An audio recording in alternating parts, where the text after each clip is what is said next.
Powered by the Montana Television Network. Montana This Morning continues on Montana's News Leader. Several House Republicans are trying to impeach Deputy Attorney General Rod Rosenstein. I'm Laura Podesta.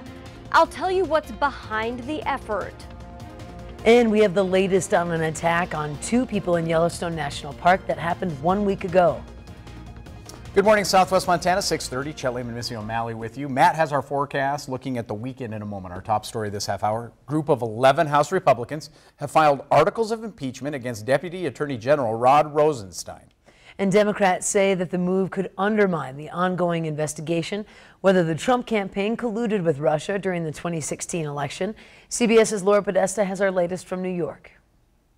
The 5 articles of impeachment charge Deputy Attorney General Rod Rosenstein of high crimes and misdemeanors for allegedly failing to hand over information from the Russia investigation. We're tired of the Justice Department giving us the finger and not giving us the information we're entitled to do our constitutional duty.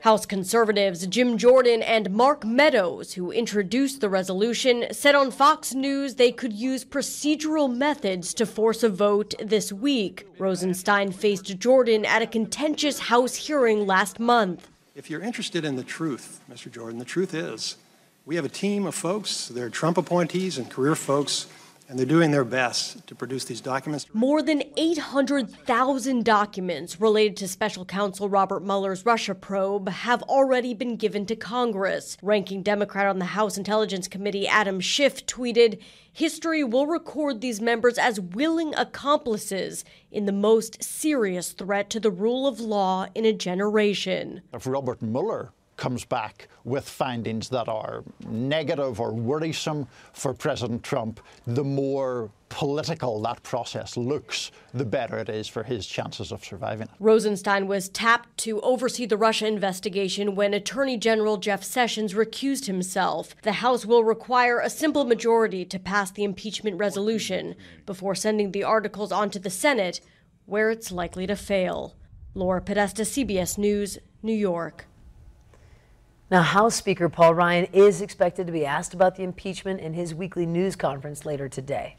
And definitely more coming on that at 7 o'clock with the CBS morning show. Absolutely. Meantime, Matt steps in to join us here just ahead of 6:33. A little windy, a little cooler, a little better night for sleeping than it's been the last couple. Thank you. I think the afternoon's going to really be a marked difference for a lot of people in Southwest Montana, especially over the course of the next few days. This morning, no exception.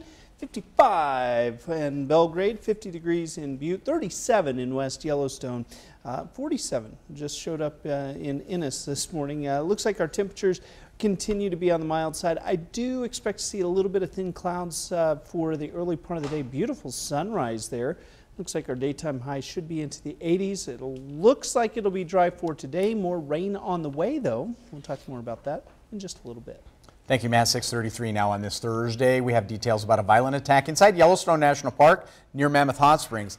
They were released yesterday, 1 week after the crime. And one man is behind bars facing an assault with a weapon for using bear spray on his victims. MTN's Mallory Peebles brings us a report from the scene of the crime. An affidavit says it was in this bathroom that a woman was attacked by a man named Jackson Coombs. The document also says he wrapped toilet paper around his face and neck, likely to conceal his identity. According to the victim, when she went to leave her bathroom stall, a man started banging on the door until the lock busted. She says that's when he started punching her in the face and she began calling for help. Her boyfriend rushed over and says a physical fight broke out where he was bitten twice by Coombs and bear sprayed in the face. However, all 3 were affected by the bear spray. Court documents say the female victim ran to get authorities and another man helped pin Coombs until rangers arrived. Coombs remains in custody in Wyoming. Reporting from Yellowstone National Park, I'm Mallory Peebles for MTN News. Court documents say that Coombs was also in possession of a knife at the time of the attack. Shifting gears just a bit, President Donald Trump met with European Commission President Jean-Claude Juncker yesterday at the White House to talk about tariffs and trade. All this in the hopes of preventing a transatlantic trade war. Omar Jimenez is in Washington with our report.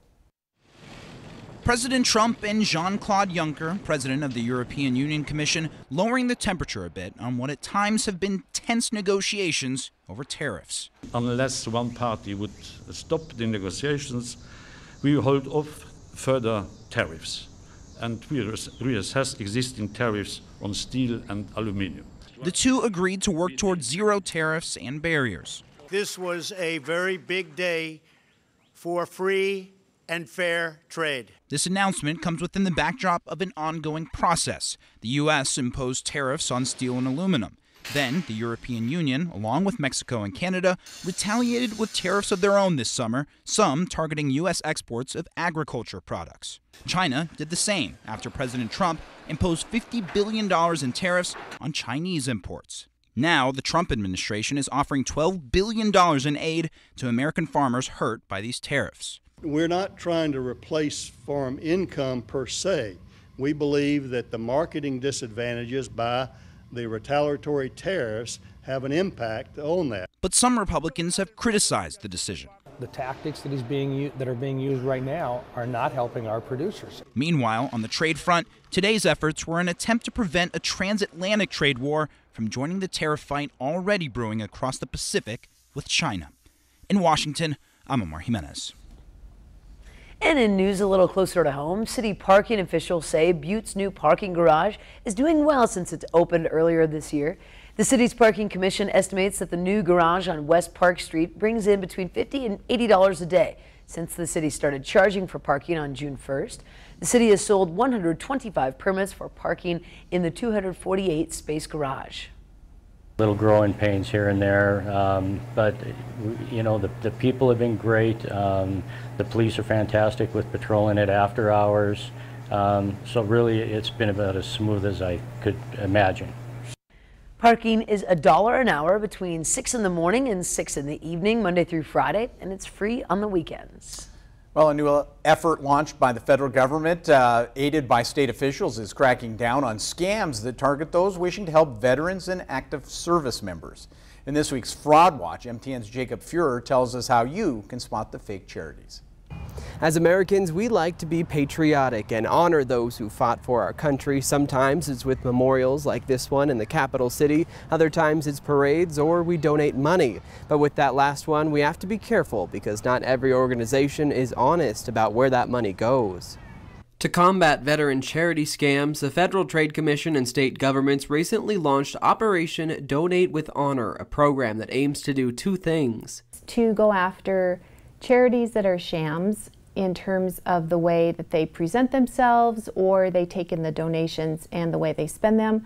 And it's also a major education and outreach campaign. Scammers have little moral compass and they're preying upon people's good hearts. These charity scams usually promise to provide needed help and services to veterans like employment and mental health counseling or care packages. What's worse, the fake charities are tricky to spot because they're everywhere, online or over the phone, in the mail, door to door, even in retail stores. They even have convincing names like Healing Heroes Network or American Disabled Veterans Foundation. There's really no one particular area that consumers need to watch out for.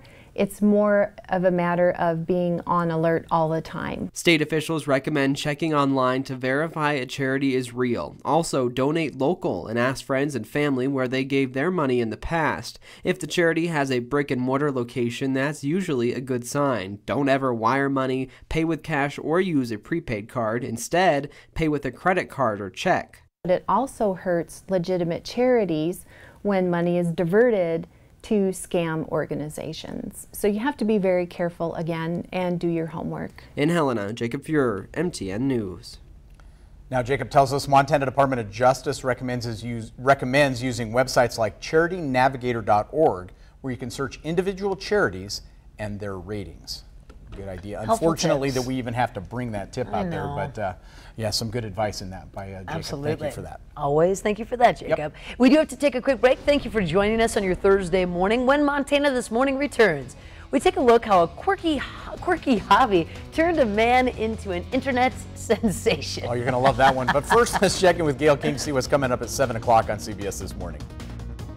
Good morning to you. Ahead on CBS This Morning, a new investigation claims the U.S. is the most dangerous place for women to give birth. in the developed world. First on CBS This Morning, USA Today's Allison Young is here with the results of her investigation into the safety practices allegedly being skipped. We'll see you 7 o'clock on the dot.